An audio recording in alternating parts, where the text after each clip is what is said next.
en fait, le mot de conclusion à ce que tu dis et ce que je dis, c'est l'apostasie.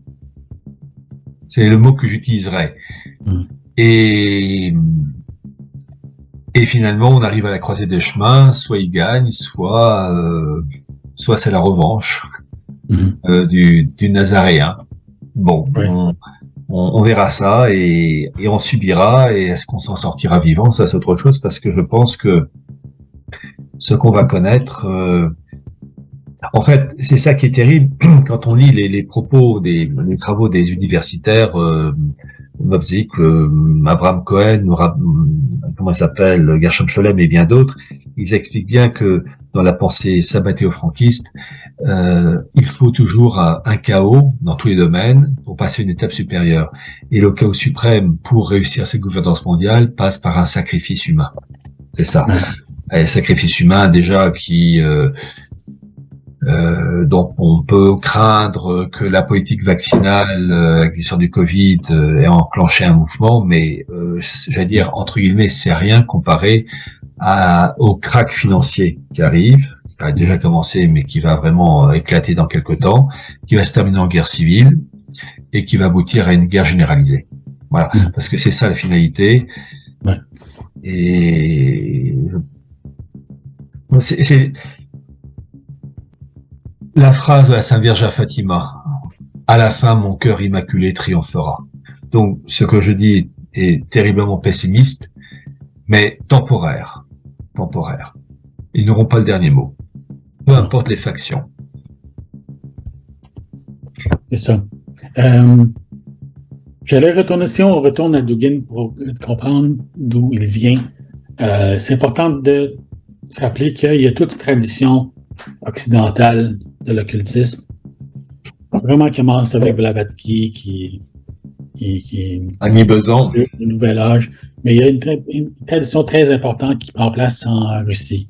On en a parlé avant, ça commence avec les Rosicruciens russes, en particulier Golden Rosicrucians, et qui a produit deux personnes en particulier, Vladimir Soloviev et Nikolai Berdiaev. Et c'est ces deux-là qui ont contribué à le développement de la philosophie du eurasianisme. Aussi, il y avait tout ce complot autour de Nicolas II qui comprenait Gurdjieff, Dorjieff, Lama Badmiev, peut-être Curly, Papu, Maître Philippe, tout ce groupe-là. Et puis, qu'est-ce qui est arrivé, c'est que je pense que la fille de Nicolas II, Alexandra, je ne sais pas son nom, elle a laissé comme un code, des notes après sa mort, avant sa mort, pardon, qui a référé à deux choses, la swastika, mais aussi le dragon vert. Ah, oui. Puis le dragon vert, c'était supposément un groupe de Tibet, un groupe de sages de Tibet qui venaient d'Agartha et puis qu'ils ont conseillé ou dirigé même le régime des nazis. Ils étaient dirigés par un certain lama Green Gloves, un lama des gants verts. Et puis les deux personnes qui étaient soupçonnées d'être cette personne-là étaient Hanussen et puis Trebitsch Lincoln, qui étaient deux franquistes. Encore. Aussi liés à l'étrange carrière du baron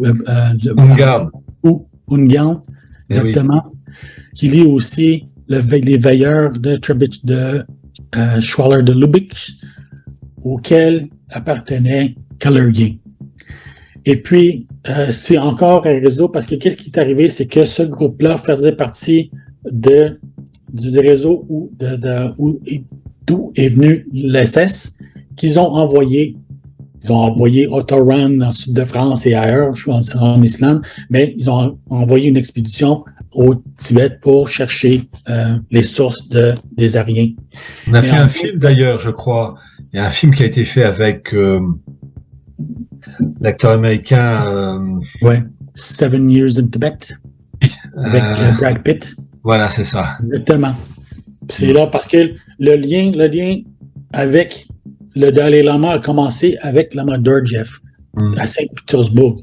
Alors, c'est la tradition qui a continué cette association-là avec le Dalai Lama et puis c'est plus tard que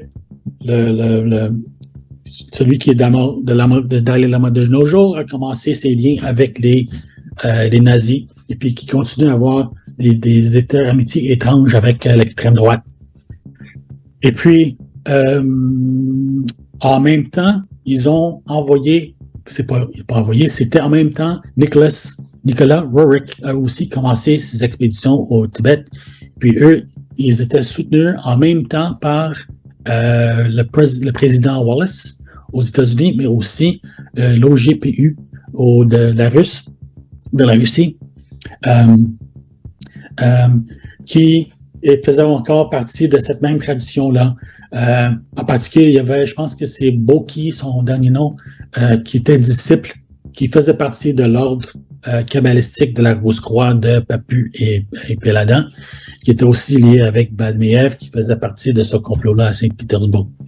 Alors vraiment, c'est là qu'on voit toute cette tradition-là, c'est là où elle a survécu en Russie, et c'est là d'où vient Dugin.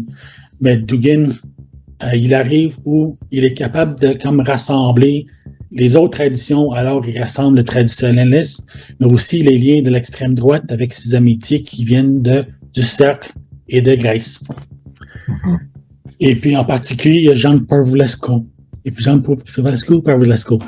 Et puis c'est de lui que Dugin a pris sa notion et qu'est-ce qu'il appelle la conspirologie.